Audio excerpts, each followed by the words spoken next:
Olá, boa tarde. Cooperação Lava Jato, foro privilegiado, é tema de constante debate. A pressão popular para acabar com esse direito que garante à classe política ser julgada somente na última instância do judiciário brasileiro. O problema é que a lentidão do STF em julgar as autoridades públicas tem dado ao foro privilegiado o efeito de impunidade. Você já se perguntou por que os políticos gostam tanto do foro privilegiado? A resposta pode estar em um levantamento feito pela Fundação Getúlio Vargas. O Supremo Tribunal Federal condenou menos de 1% dos réus nos últimos 5 anos. Leva tanto tempo para o processo ser iniciado, para a denúncia ser aceita, etc., que acaba o mandato. Acabando o mandato, volta para a instância inferior. O sujeito volta para a primeira instância, o processo recomeça e acaba se perdendo o prazo e a prescrição acaba garantindo a impunidade. O conceito de foro privilegiado surgiu na Inglaterra em 1689. Por essência, a prerrogativa é positiva. Ela confere mais autonomia no exercício das atividades política, executiva e judiciária, o que garante independência entre os poderes. Dessa forma, a democracia estaria mais protegida. Mas, desde a implementação desse direito no Brasil, em 1834, seu uso vem sendo degenerado em favor de interesses privados. E não são só os políticos que têm direito a tratamento diferenciado. Mais de 22 mil autoridades, entre representantes do Legislativo, Executivo e Judiciário, são contempladas. Mas que questionar os benefícios é preciso ter consciência de que a maioria desses representantes foi eleita para desempenhar a função. Se a gente não participa, a gente dá a carta branca e aí faz o que estamos fazendo aí, né? Inclusive agora recentemente, provavelmente até inviabilizando a Lava Jato e outros processos de investigação, criando essa cortina de aço, de ferro, em torno do poder executivo e do poder legislativo. E para falar sobre o foro privilegiado, recebemos o professor de Direito Constitucional, Rubens Gleiser, coordenador do Supremo em Pauta da FGV São Paulo, e o cientista político Cláudio Couto, também da FGV São Paulo. Você pode participar aqui da nossa conversa, mandando perguntas e também comentários. Pode ser pelo Facebook e também pelo Twitter. Os endereços estão na sua tela. Boa tarde. Obrigada por ter aceitado o nosso convite. Vamos começar então com esse dado que a reportagem trouxe, esse levantamento feito pela Fundação Getúlio Vargas, mostrando que menos de 1% dos réus que têm foro foi condenado. É isso que leva as pessoas a acreditarem que o foro é sinônimo de impunidade? Bom, acho que eu posso começar falando da pesquisa, que é uma pesquisa feita pela Faculdade de Direito do Rio de Janeiro, um centro que trata de uma série de dados, e acho que ela merece alguns esclarecimentos. Primeiro é o seguinte, quando a gente quer ver a performance do Supremo, tem uma série de dados importantes que precisam ser olhados. Mas dependendo de como eles são tratados, eles podem dar algumas impressões equivocadas ou simplificar alguns debates. Esse debate sobre foro privilegiado é extremamente complexo, porque às vezes se aperta num lado aqui, solta outra coisa ali. Então, o que nós sabemos? Nós sabemos que tem uma sobrecarga de processo grande no Supremo. Nós sabemos que poucos casos prescrevem no Supremo, ou seja, que eles perderam o sentido porque ficaram muito tempo ali. A gente sabe que o número de absolvição também é baixo. Talvez não tão baixo quanto aparece esse primeiro número, mas também baixo. O que isso significa? Que o foro privilegiado é um lugar de impunidade? Não necessariamente. Pode querer dizer o seguinte, por que pode descer um processo que estava no Supremo e sair? Pode ser porque demorou demais, pode ser porque o candidato renunciou, pode ser porque a ação começou logo quando já estava prestes a terminar o mandato. Então, a gente não consegue, com esses dados, dizer isso. O que a gente sabe é que o Supremo tem uma sobrecarga e que ele não é bem aparelhado para fazer investigações.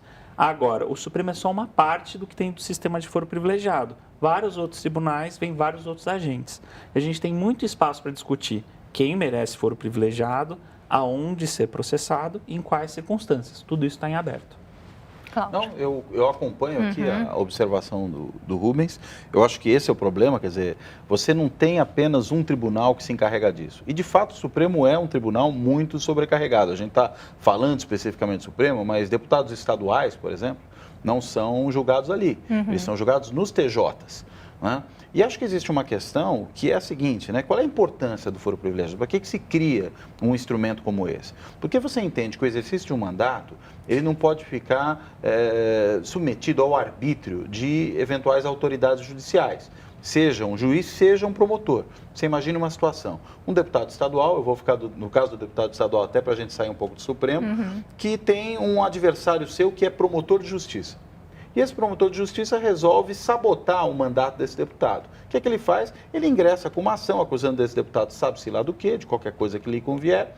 E se isso cai num único juiz que monocraticamente decide, por exemplo, condenar aquele deputado, inviabilizou o mandato. Mesmo que, porventura, essa acusação não tenha fundamento. E aí você não atingiu só a pessoa física do deputado, você atingiu a função pública que ele exerce, a sua função de deputado, que é de representar um monte de gente. O que é prudente fazer, portanto? Você levar o julgamento dessa pessoa não para uma única cabeça, mas para uma série de cabeças decidirem. Daí, isso ser julgado num TJ. Talvez não faça sentido sequer concentrar no TJ. Você pode ter outros tribunais que são colegiados e que você não vai ter um único juiz decidindo. Mas você poderia simplesmente ter um foro especial, para não falar em foro privilegiado, um foro especial para casos de autoridades que têm uma função pública, que para proteger a função e não a pessoa, sempre você tem que ter um órgão colegiado julgando o caso. Quer dizer, Cláudio, citando aí o benefício, um lado positivo, então, Exatamente. do foro, né? Que no fundo é para que serve, porque a gente o foro privilegiado não foi criado simplesmente para gerar, vamos exagerar aqui na expressão, privilégio. Sim. Né? Porque alguns são mais iguais do que os outros e, portanto, merecem um tratamento especial, como se fossem melhores do que as outras pessoas. A ideia de fundo disso, até foi mencionado na reportagem do Comércio na Inglaterra lá há muito tempo atrás, é você proteger a função pública.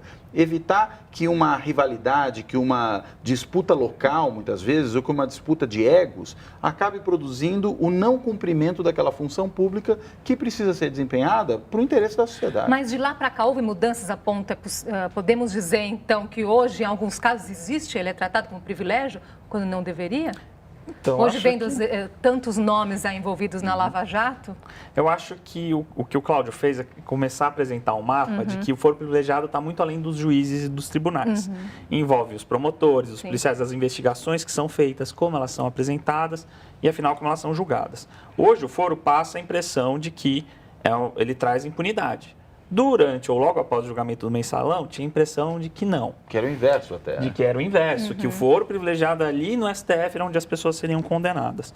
E a verdade, no geral, nunca está nesses extremos. E o que mudou de lá para cá, então, Rubens, para existir essa nova percepção aí de que é impunidade? Acho que várias coisas. Uma é, o processo do mensalão foi julgado todos os dias de atividade do Supremo durante 9 meses. Então, essa gestação absolutamente excepcional não tem como se manter estável. Então, as pessoas dizem, bom, o STF não é equipado, então vamos deixar os juízes de primeira instância, como o juiz Sérgio Moro, julgar. E aí nós vamos ter várias operações lava-jato no país e vamos acabar com a impunidade. Só que não necessariamente um juiz de primeira instância vai ter, como disse o Cláudio, necessariamente uma imparcialidade maior. E, às vezes, o juiz vai estar sujeito a uma pressão política que ele não consegue resistir. Porque a gente precisa lembrar que um fator crucial do sucesso da Operação Lava Jato é o suporte popular pela atenção que ele recebe na mídia. Quanta atenção conseguem ter centenas de operações contra a corrupção no país inteiro? Sem essa cobertura da mídia, sem essa pressão popular, um juiz de início de carreira conseguiria mesmo resistir às pressões de seria um julgamento de alguém como Eduardo Cunha, por exemplo? Ou de alguém que é muito poderoso no seu lugar, na sua região. E prefeito, e deputado, e governador. Então, o foro privilegiado é um sistema assim que ele visa dar estabilidade pelos cargos e ele protege também quem está exercendo a função. Você dirige para um tribunal que tem mais respaldo institucional. Então, a gente precisa pensar que modelo, porque senão a gente joga a água suja do banho com o bebê mesmo e tudo mais. E já que a gente começou falando de pesquisas, né, há uma pesquisa muito interessante que foi feita pelo Rogério Arantes, que é um cientista político da USP, que é especializado justamente em questões de judiciário, Ministério Público. e ele deu o título e apresentou isso num congresso há um tempinho atrás, não faz tanto tempo, por que Genuíno foi condenado e Maluf não? E ele faz uma comparação. Genuíno foi condenado porque ele foi julgado exclusivamente no Supremo Tribunal Federal num processo que andou rápido porque era só aquela instância. Maluf nunca foi condenado, né, ao ponto de ir para a cadeia, né, pelo fato de que os seus processos começavam lá na primeira instância da Justiça Estadual, iam subindo de instância e quando chegavam lá em cima, já tinha passado muito tempo, vários casos de prescrição.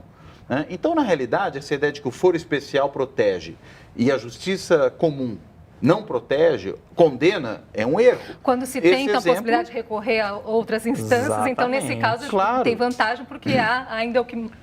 Vamos subir, mas ainda o tempo a favor, né? Exatamente. Agora sim, né, o cidadão que não conhece, assim, também me incluo aqui todas essas complexidades aí do foro privilegiado, né? O que a gente assistiu aí foi uma polêmica recente quando o ministro Celso de Mello manteve Moreira Franco ali, né, que foi citado na Lava Jato como ministro do governo. E a nomeação dele foi comparada também à tentativa da ex-presidente Dilma de nomear o ex-presidente Lula ministro da Casa Civil. Então, nesses dois casos, aí citaram, mas então é para os dois terem o foro privilegiado, já que os dois têm o nome citado na Lava Jato, a diferença aí? Sobre esse caso, eu entendo o seguinte, o que você teve? Quando o Lula foi indicado para ser ministro e foi suspenso, foi uma decisão sozinha do ministro Gilmar Mendes, que foi lá e usou alguns critérios para barrar, tá? Entre elas, que independia do contexto e das ligações. Ele desenvolveu alguns critérios que independia daquela prova. Fez isso. Quando você tem o caso do ministro Moreira Franco, esse caso vai para o ministro Celso de Mello. Outro juiz. Outro juiz, outros critérios. Então, quando você teve resultados diferentes, você falou, bom, são coisas diferentes. Só que o complicado dessa história é o seguinte, se o Lula tivesse sido julgado pelos critérios do Celso de Mello, talvez ele pudesse assumir. Aliás, provavelmente é isso que levaria a fazer. E vice-versa. Então, ficou uma situação estranha, porque é o seguinte, se tiver uma outra situação assim e for para um terceiro ministro, a solução pode ser diferente. Então, o que a gente tem aí é um sintoma mais profundo de um Supremo Tribunal extremamente politizado que leva a essa instabilidade, essa imprevisibilidade, não como certeza, mas que os critérios passados, a consistência ou tratar casos iguais da mesma maneira, não necessariamente tem sido tratado com carinho e relevância pelo tribunal. Então, e eu acho que aí isso pode ajudar a responder um pouco a pergunta. Por que as pessoas não veem mais o Supremo como viam na época do Mensalão? Perdeu-se a confiança no Supremo porque se enxerga nele um órgão muito mais político do que jurídico. E ainda que essa seja uma divisão tênue, acho que a percepção da população sobre o Supremo mudou. Então e ele mudou está com atribuições também que não deveriam caber a ele, é isso também? Olha, acho que tem uma outra coisa que estava aqui no subtexto do que o Rubens acabou de falar, só acrescentando um ponto, e que é até uma coisa que, por exemplo, o pessoal lá da GV Rio, nessa pesquisa do Supremo em Números, mostra que a esmagadora maioria das decisões tomadas no Supremo são decisões monocráticas. São decisões de um juiz. E existe aquele velho adágio popular que diz cada cabeça uma sentença. Então, se cada juiz tem um critério, se cada juiz decide numa direção, se cada juiz acha que aquela decisão quer dizer uma coisa e não outra, e o outro pensa exatamente o oposto, e eles podem decidir monocraticamente, ou seja, sozinhos, você vai ter decisões disparatadas, o que prejudica a imagem do tribunal. Porque quem olha de fora fala, isso aqui não foi o Gilmar Mendes que decidiu, isso aqui não foi o Celso de Mello que decidiu, isso foi o Supremo que decidiu. E aqui o Supremo disse que era branco, aqui ele disse que era preto. Como é que esse mesmo tribunal tem critérios diferentes? O problema está nessa tomada de decisões monocráticas. É muito difícil imaginar que uma decisão dessa importância, com esse alcance político, e o Supremo precisa sim decidir politicamente, porque há consequências políticas. Quando eu digo politicamente, não quero dizer partidariamente, mas quero dizer sopesando. O que significa? Então, significa sopesar as consequências políticas do ato. Né? A decisão de Gilmar Mendes de impedir a posse de Lula teve lá suas consequências políticas. Assim como a decisão de Celso de Mello de permitir a posse de Moreira Franco também tem consequências políticas. O tribunal precisaria aí, de uma forma mais avalizada, tomar essas decisões de maneira mais ponderada. Faria muito mais sentido que um juiz, diante de uma situação como essa, não decidisse sozinho, chamasse pelo menos o reunião da sua turma. Que a sua turma dentro do Supremo decidisse sobre aquela questão e que ele não tomasse só para si essa decisão como se fosse uma questão de foro íntimo. Sua turma no sentido técnico, né? Sim, o colegiado. O colegiado, turma aqui também no sentido técnico, Porque existem turmas do Supremo que podem dizer, porque você não precisa chamar todo o plenário para tomar uma decisão dessa natureza.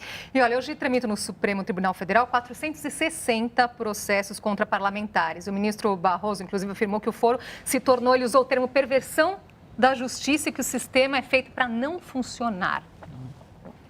Eu acho que tem alguns problemas aí também. Eu acho que se a gente retomar alguns meses atrás, Renan Calheiros, o senador Renan Calheiros, foi denunciado no Supremo. Então tinha uma investigação e daí o Ministério Público disse, olha, já tem provas suficientes de que ele realizou esse crime, Sim. Supremo, vamos transformar isso em ação penal para ele virar réu.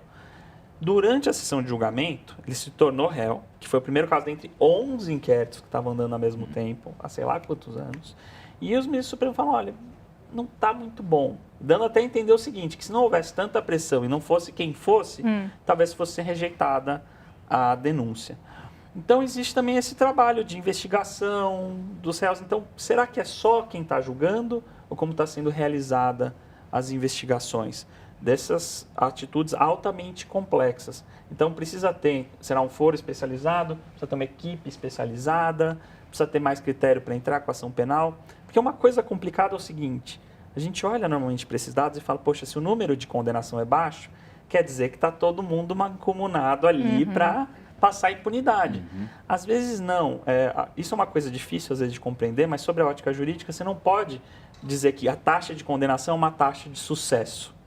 Às vezes a pessoa não fez nada. A taxa de sucesso é quando se faz de justiça. Quando se julga. E não quando se condena. Quando se julga, não quando se condena. Exato. Mas quando comparamos as instâncias superiores a instâncias de primeiro grau, há uma agilidade maior no primeiro grau? Depende, né? Quer dizer, pode haver em cada um dos graus tomados separadamente, né? Então, o juiz da primeira instância, o colegiado da segunda, né? A terceira, você pode ser que em cada um desses lugares você até tenha uma relativa agilidade. Só que quando você pensa no processo correndo todas as instâncias, a agilidade é bem menor.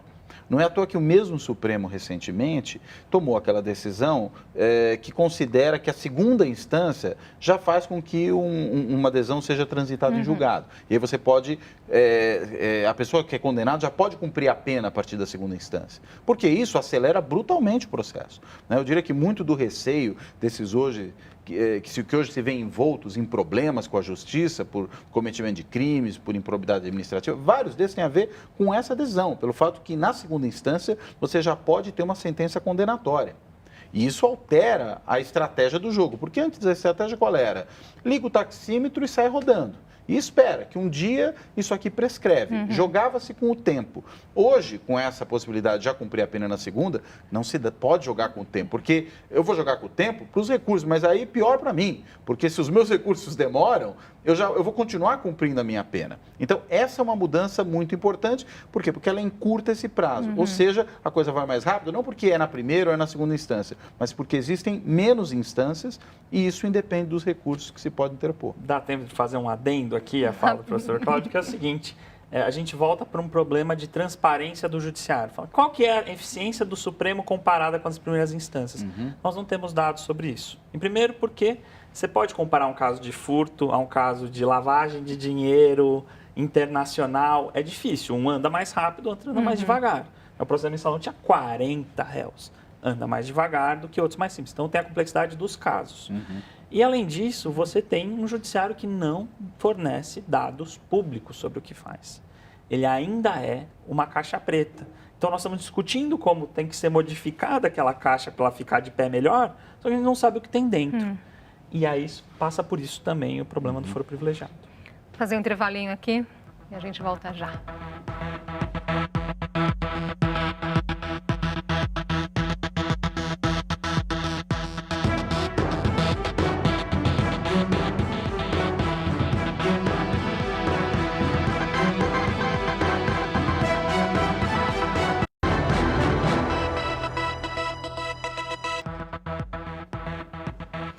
Já estamos de volta com o JC Debate. Hoje conversamos sobre o foro privilegiado com a gente, o professor de Direito Constitucional da FGV São Paulo, Rubens Gleiser, e o cientista político também da FGV São Paulo, Cláudio Couto. Você pode continuar aqui participando com as suas perguntas e comentários. No Congresso Nacional existem 12 propostas que restringem o foro especial para políticos, mas todas elas estão paradas. A Constituição brasileira estabelece que todos os brasileiros e estrangeiros residentes no país são iguais perante a lei. E o foro privilegiado é uma exceção a essa regra. Ele também está na Constituição. É um mecanismo que estabelece procedimento jurídico especial em instâncias superiores em virtude do cargo. Segundo pesquisa da Fundação Getúlio Vargas, a condenação de réus com foro privilegiado no Supremo não chega a 1% dos casos. No Congresso, há 12 PECs, propostas de emenda à Constituição, que acabam com o foro. Para a mudança valer, são necessárias 2 votações na Câmara e outras 2 no Senado, com aprovação de pelo menos 2/3 dos parlamentares em cada uma. Na Câmara, uma das propostas de autoria do deputado Celso Madaner pede o fim do foro especial. Muita resistência dentro da Câmara e dentro do Senado. Por isso que nós temos que trabalhar muito com o apoio da sociedade para acabar com esse privilégio e moralizar esse país. No Senado, outra proposta está pronta para ser votada, mas sem apoio dos senadores, não há data para ser levada ao plenário. Sem o foro privilegiado, os políticos investigados na Lava Jato, por exemplo, seriam julgados pelo juiz Sérgio Moro, responsável pelos processos em primeira instância. No mês passado, o ministro do STF, Luiz Roberto Barroso, enviou ao plenário da Corte uma proposta para restringir o alcance do foro. No despacho, Barroso diz que detentores de foro privilegiado devem responder a processos criminais no STF apenas se os fatos imputados a eles ocorram durante o mandato. O processo precisa ser pautado pela presidente do Supremo, Carmen Lúcia, para ser julgado. Ainda não há data prevista. O fim do foro privilegiado está na boca do povo e será uma das principais bandeiras do primeiro grande protesto de rua deste ano, marcado para o próximo dia 26. Eu acho uma bobagem, acho que privilegia só uma minoria e a gente percebe que essa minoria é a que mais rouba no país. Eu acho que já passou a hora de acabar, né? Fim do foro privilegiado para todos, né? Independente de quais cargos que sejam dos políticos. Tânia, 12 PECs aí, algumas para acabar, outras para fazer modificações no foro. Vocês acreditam que essas propostas vão para frente? Olha, é provável, até pelo ambiente que a gente vive, que alguma delas vá para frente. É difícil saber nesse momento qual poderá ir para frente exatamente. E como as próprias falas das pessoas aí na rua mostram, existe realmente uma resistência muito grande ao foro. Que não é à toa, né? E até no título ali da arte, né? Aparece como foro privilegiado, quando a gente poderia chamá-lo de foro especial. Não necessariamente o foro especial é privilegiado, né? Ele é privilegiado se ele realmente proteger de uma maneira injusta aqueles que se valem dele. Mas se ele for uma maneira de você garantir o cumprimento de uma função pública, eu diria, é uma necessidade pública. A questão é saber para quem, em que tribunais, dependendo do cargo, aonde isso deve se situar, em que circunstâncias. E também algumas questões processuais, né? Por exemplo, essa história do indivíduo que está sendo julgado pelo foro especial, no meio do julgamento ele renuncia para obrigar que o processo volte para a primeira instância. A gente já teve casos no Supremo, a decisão falou, não, agora não desce. E já teve casos que falou, não, tudo bem, desce. Qual é o critério, afinal de contas? O correto seria que aquele processo que já está em andamento continue no foro onde está, até para evitar esse tipo de artimanha, né? De usar a renúncia ao cargo como uma forma de mudar a maneira como a justiça age. E essa percepção das pessoas, né, que foi mostrada nas ruas, está aqui também nas nossas redes sociais, né? O Brito, ele coloca aqui, chama de novo de privilégio e fala do nosso judiciário aqui e os seus privilégios. O Renato Orbit também fala, o STF é o verdadeiro foro privilegiado. É a percepção que as pessoas têm. Sim. Então, aqui também nas nossas redes sociais, Rubens. Eu acho que aí o STF é culpado não... Ele é um grande culpado nessa história toda também por vários outros motivos, como ele operacionalizou isso. Então, um dos fatores foi, o professor Cláudio trouxe até agora, que é o seguinte, um deputado renuncia no meio do mandato, às vezes com uma clara intenção de fraudar. Às vezes eles deixam descer para baixo, às vezes mantém no tribunal, não está claro o critério, qual que é, e isso teve várias consequências importantes. A segunda é não ter um critério temporal. O que tem que ser incluído nas pautas de julgamento das turmas? Tem algum tempo para balizar? Tem alguns casos que são mais graves? Vai se prestar atenção e privilegiar certos tipos de crime e outros não? Também não existe controle e previsibilidade sobre isso. E também, quando houve uma tentativa legislativa de dizer para modificar o foro em 2005, o STF derrubou. Então... E o que seria uma mudança ideal, até para acabar com essa percepção das pessoas, né? E entender o foro não como um privilégio, mas como um instrumento que se faz necessário? Olha, eu creio que a mudança desejável seria uma hierarquização das funções e dos tribunais responsáveis por elas, né? Não me parece fazer sentido que todo deputado e senador seja julgado pelo Supremo. Me parece que faria mais sentido, faria mais sentido que o presidente da República, os presidentes das duas casas do Congresso e o próprio presidente do Judiciário, que é o presidente do STF, fossem julgados nessa instância. E os juízes do STF, porque quem vai julgar um juiz do STF? Não pode ser um juiz de uma corte abaixo. Né? Saiu daí, deputados comuns, senadores comuns. Você poderia ter o STJ. Né? Ministros, você poderia ter também o STJ. Né? Turmas do STJ podiam se encarregar disso. Que é um tribunal muito mais numeroso. Né? Muito mais gente, você tem uma série de turmas, tudo correria muito mais rápido. Deputados estaduais já estão no TJ, mas faria sentido até que nem fosse no TJ.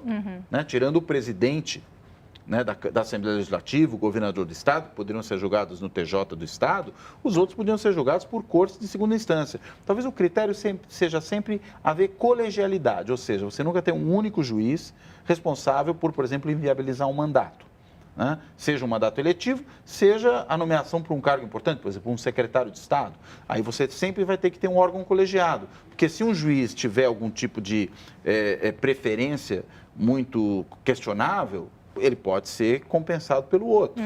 E aí você já tem um pouco mais de equilíbrio. Eu acho que é isso, é criar uma hierarquia e você ter alguma guarida para essas funções públicas, insisto, não para as pessoas, para as funções que elas desempenham, para evitar essa partidarização do julgamento.